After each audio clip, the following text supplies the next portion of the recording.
Olá, amigos, estamos mais uma vez nos encontrando para darmos sequência ao nosso estudo, o estudo do livro Nosso Lar. E hoje nós vamos falar do capítulo 24, que tem como título Impressionante Apelo. Vocês vão ver que informações, ou que preciosas informações esse capítulo tem a nos dar.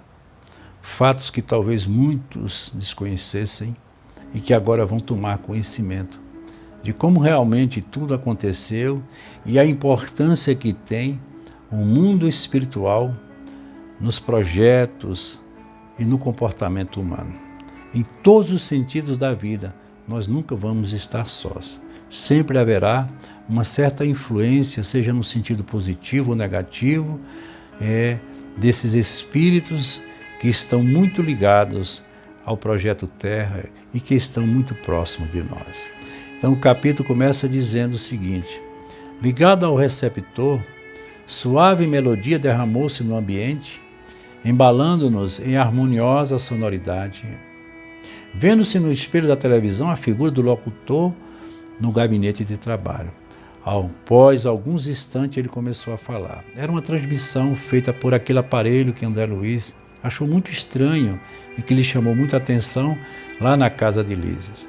E ele continua dizendo: a transmissão vinha do posto 2, chamado Moradia, que dizia: continuamos a irradiar o apelo da colônia, no caso essa colônia Moradia, em benefício da paz na Terra. Veja que eles estão preocupados com alguma coisa que está para acontecer aqui na Terra. E ele continua dizendo: convocamos os moradores de boa vontade a concentrar energias no serviço de preservação do equilíbrio moral nas esferas do globo. Ajudai-nos quanto puderem ceder algumas horas de cooperação nas zonas de trabalho que ligam as forças obscuras do umbral à mente humana.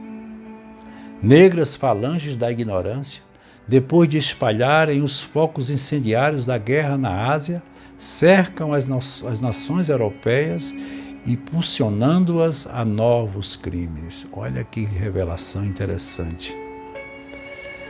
Continuando, ele diz: nosso núcleo, junto aos demais que se consagram ao trabalho de higiene espiritual, nos círculos mais próximos da Terra, denuncia esses movimentos dos poderes concentrados no mal, pedindo auxílio fraterno. Eles estão ali muito preocupados, como eu disse, e começam a pedir auxílio para eles trabalharem todo esse processo de transformação mental. E continuando, lembrai-vos de que a paz necessita de trabalhadores em sua defesa. Colaborai conosco na medida de vossas forças. Há serviço para todos, desde os campos da crosta até onde nós estamos. Que o Senhor nos abençoe. Interrompeu-se a voz, ouvindo-se divina música novamente. A inflexão do estranho convite abalara-me as fibras mais íntimas. Veio Lísias em meu socorro explicando: estamos ouvindo Moradia, velha colônia de serviço, muito ligada às zonas inferiores. Como sabe, estamos em agosto de 1939. Guarde bem essa data. Seus últimos sofrimentos espirituais, pessoais, disse ele a André Luiz, não lhe deram tempo de perceber a angustiosa situação do mundo, mas posso afiançar que as nações do planeta se encontram em eminência de tremendas batalhas. Quando André Luiz havia desencarnado, ele apenas tinha tomado conhecimento da Primeira Guerra Mundial. Mas o que nós estamos percebendo e o que vamos ver é que tudo isso está ligado à Segunda Guerra Mundial, que aconteceu exatamente um mês depois dessa data que ele aqui anuncia. Como indaguei alarmado, pois não bastou o sangue da última grande guerra? Lísias sorriu, fixando em mim os olhos brilhantes e profundos, como a lastimar em silêncio a gravidade do problema. Pela primeira vez, Lísias não me respondeu. Seu silêncio me deixou triste. Assombrava-me, sobretudo, a imensidade dos serviços espirituais nos planos da vida nova na qual me encontrava. pois havia cidades de espíritos generosos suplicando socorro e cooperação. A voz do locutor entonava pedindo ajuda. Sentia a sua fisionomia abatida no espelho da televisão. Demonstrava ansiedade profunda nos olhos inquietos. E ele faz um detalhe da forma como ele entendeu aquela linguagem. Consequentemente, isso a gente sabe que depende muito da evolução de cada espírito, mas é um detalhe à parte. E ele continua dizendo: estamos ainda muito longe das regiões ideais da mente pura. Tal como na Terra, os quais se afinam perfeitamente entre si, pode permutar pensamentos sem barreiras idiomáticas, como nós falamos, né? Ele conseguia entender tudo aquilo como se existisse uma tradução simultânea. Mas tudo é um detalhe. Nos campos de luta é imensurável. A humanidade terrestre, constituída de milhões de seres, unem-se à humanidade invisível do planeta, que integra bilhões de criaturas. A gente sabe que, através de Emmanuel, que apenas 7 bilhões dos mais de 20 e tantos bilhões de espíritos estão aqui encarnados. A maioria está desencarnado no plano que eles chamam da erraticidade. Não seria, portanto, possível atingir as zonas superiores logo após a morte do corpo físico. Porque muita gente pensa que quando desencarna, vão para esse ou para aquele lugar, mas isso depende da evolução pessoal de cada espírito. A grande maioria desencarnou e ainda está muito ligado aqui à Terra porque não tem força intelectuais, não diria, mas morais, para alcançar os planos mais altos do processo evolutivo. E aí ele continua: os patrimônios nacionais e linguísticos permanecem ainda aqui presos ao psiquismo, referendo-se à forma como ele recebeu toda aquela informação. Nos mais diversos setores da nossa atividade espiritual, existe elevado número de espíritos libertos de todas as limitações. Nada pode fugir do princípio justo existente nas leis evolutivas. Cada espírito ele ocupa exatamente no plano espiritual o lugar que lhe é próprio de acordo com sua necessidade evolutiva. Em dado momento interrompeu-se a música, voltando o locutor a informar.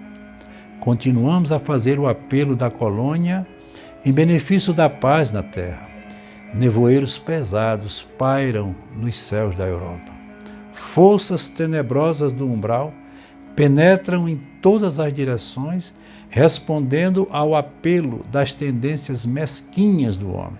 Veja que eles estavam tramando todo aquele processo que veio a se desencadear na Segunda Guerra Mundial, e eles estavam, de certa maneira, também sendo impulsionados, orientados por essas forças tenebrosas do mal, do umbral, porque vocês sabem, como nós também sabemos, que o mal atrai o mal. Da mesma maneira que nós podemos estar ligados a espíritos de pensamentos evolutivos e espíritos voltados para o bem, dependendo da forma como nós pensamos, podemos estar também atraindo espírito, como ele chama, que estão ainda voltados para o mal. Há muitos benfeitores devotados lutando com sacrifício em favor do entendimento internacional nos gabinetes políticos. Veja que nem tudo estava voltado para uma única ideia. Alguns governos, no entanto, se encontram excessivamente centralizados, oferecendo poucas possibilidades para a colaboração de natureza espiritual. Ou seja, eles querem ajudar.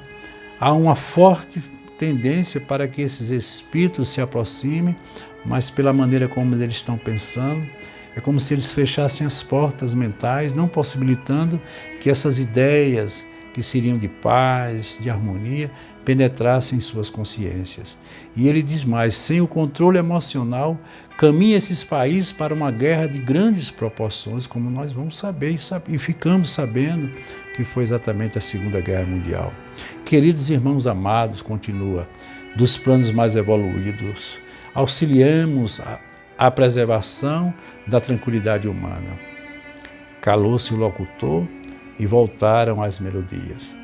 Lísias permaneceu em silêncio que não ousei interromper.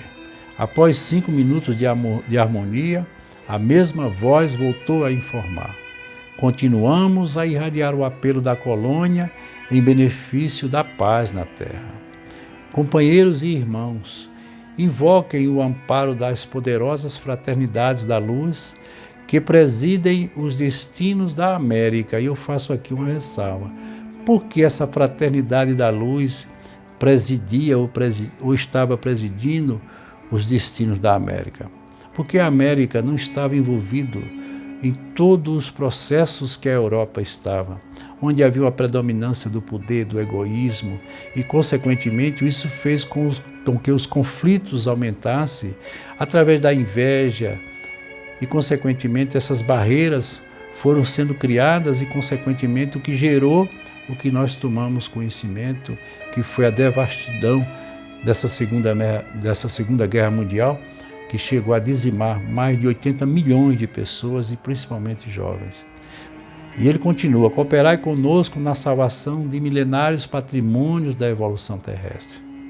Marchemos em socorro das coletividades indefesas. Amparemos os corações maternais sufocados de angústia. Olha a preocupação nas mães que viram seus filhos morrerem em guerra, que perderam seus lares, viram suas crianças serem vítimas de tantas atrocidades que foi tão comum na Segunda Guerra Mundial. Nossas energias estão empenhadas em vigoroso duelo com as legiões da ignorância. Ele fala aqui da ignorância, ou seja, espíritos que ainda não entenderam que o caminho não era esse. Mas ele diz: enquanto estiver ao vosso alcance, vinde em nosso auxílio. Somos a parte invisível da humanidade terrestre, e muitos de nós retornaremos aos fluidos carnais para resgatar antigos erros, que é o processo da reencarnação. Aí você agora vai entender da preocupação desses espíritos, porque muitos vão voltar e, consequentemente, não queriam e não querem encontrar a Terra na condição em que, com certeza, vai se encontrar após, como foi o caso da Segunda Guerra Mundial. A humanidade encarnada é igualmente a nossa família.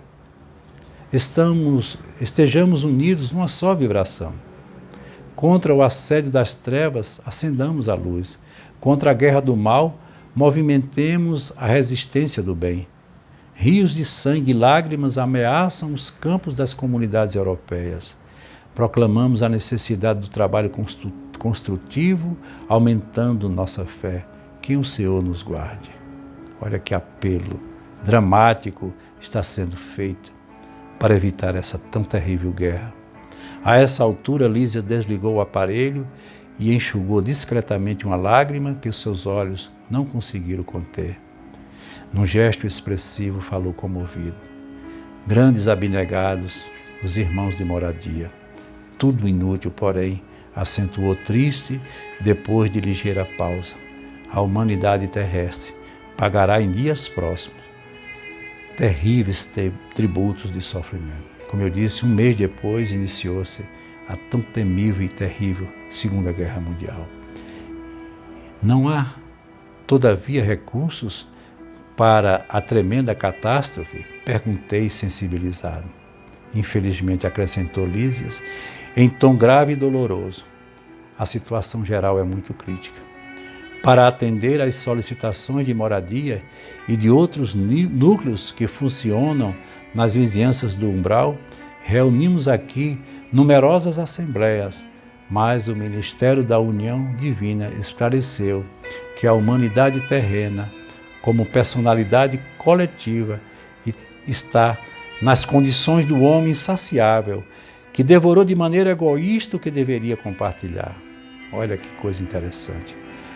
Nutriram-se várias nações de orgulho criminoso, vaidade e egoísmo feroz. Experimento agora a necessidade de expelir os venenos letais. Tudo consequência do que o homem criou. Vejam o quanto é importante o comportamento da humanidade. Como se paga caro determinados movimentos que com certeza levam o homem sempre à desgraça, à tristeza e à destruição. E vejam a importância que o plano espiritual tem nessas horas de sofrimento. Por isso, nós que estamos vivenciando essa tragédia, que é esse vírus que está mexendo tanto com a humanidade, possamos entender que não estamos sós, que existem forças poderosas atuando, tentando nos ajudar. Mas é preciso que o homem demova de uma vez por todas o egoísmo, o orgulho, que procure ser mais fraterno e entender que somos uma única família, buscando a felicidade, que é a felicidade de todos. Muita paz para esses irmãos e para nós que ficamos aqui na vontade e no desejo de querer um mundo melhor.